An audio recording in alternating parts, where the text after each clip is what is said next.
বন্ধুরা, রুই মাছের ঝোল করবো। মশলাপাতি দিয়ে কষে নিচ্ছি। মাছটা আগে ভাজা হয়ে গেছে।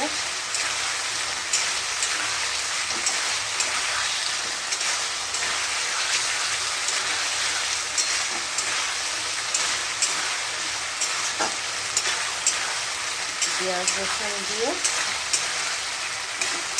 জিরে বাটা, আদা দিয়ে, কাঁচা লঙ্কা দিয়ে কষে নিচ্ছি।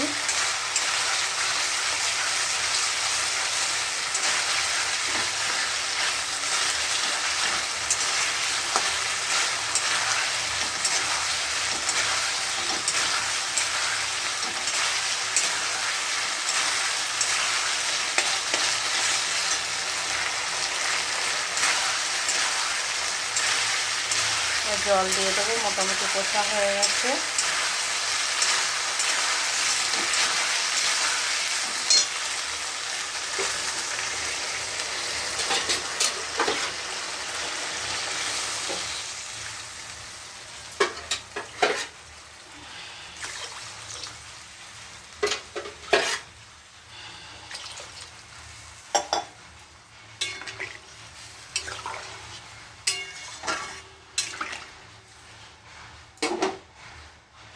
ঝোলটা ফুটলে মাছটা দিয়ে দেব।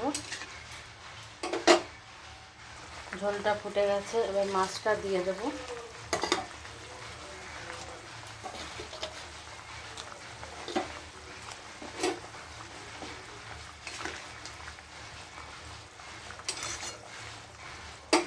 এদিকে এটা হোক, আমি আর একটা কাজ করি। যে লাউ পাতাগুলো ধুয়ে নিয়েছি। লাউ পাতার মধ্যে দেব চিংড়ি মাছ, আর পেস্ট করে নিয়েছি সর্ষে, পোস্ত, কাঁচা লঙ্কা, অল্প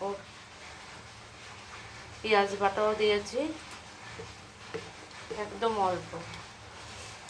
তা বেঁধে নিয়ে এগুলো দিয়ে লাউ পাতার মধ্যে ভাজানোর পর দেখানো হচ্ছে। আবার এখানে সর্ষের তেল, সাদা তেল দিয়ে দেবো। সাদা তেল আমরা খাই তো, রিফাইন তেল বেশি করে একটু দিয়ে দিলাম। এবার পেস্টটা দিয়ে দেবো, মেখে নেব। তারপরে লাউ পাতাতে দেব।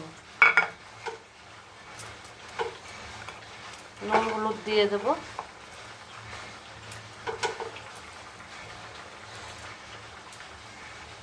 ভালো করে এভাবে মেখে নেব। সমস্ত কিছু দেওয়া হয়ে গেছে। মেখে লাউ পাতার মধ্যে দিয়ে বেঁধে রেখে দিই, রেডি করে রেখে দিই, নিয়ে করবে। আর অর্ধেক চিংড়ি মাছ রেখে দিয়েছি।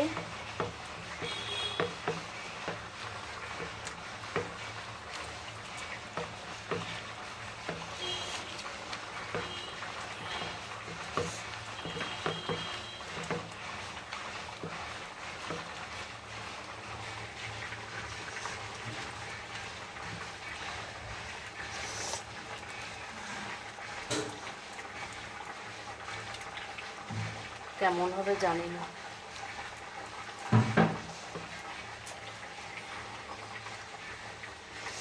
সুতো দিয়ে বাজার পর দেখা হচ্ছে।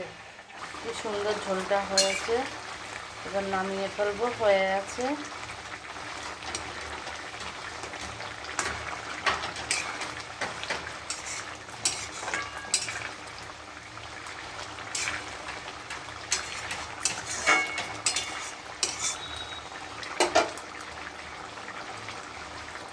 বন্ধুরা, যে লাউ পাতা দিয়ে সুতো দিয়ে বেঁধে দিয়েছি চিংড়ি মাছটাকে, একটু কম দমে ঢাকা দিয়ে রেখে দেব। ঢাকা দিয়ে রেখে দেব। হবে না, ঢাকা দিয়ে রেখে দিই। কম আঁচে হবে।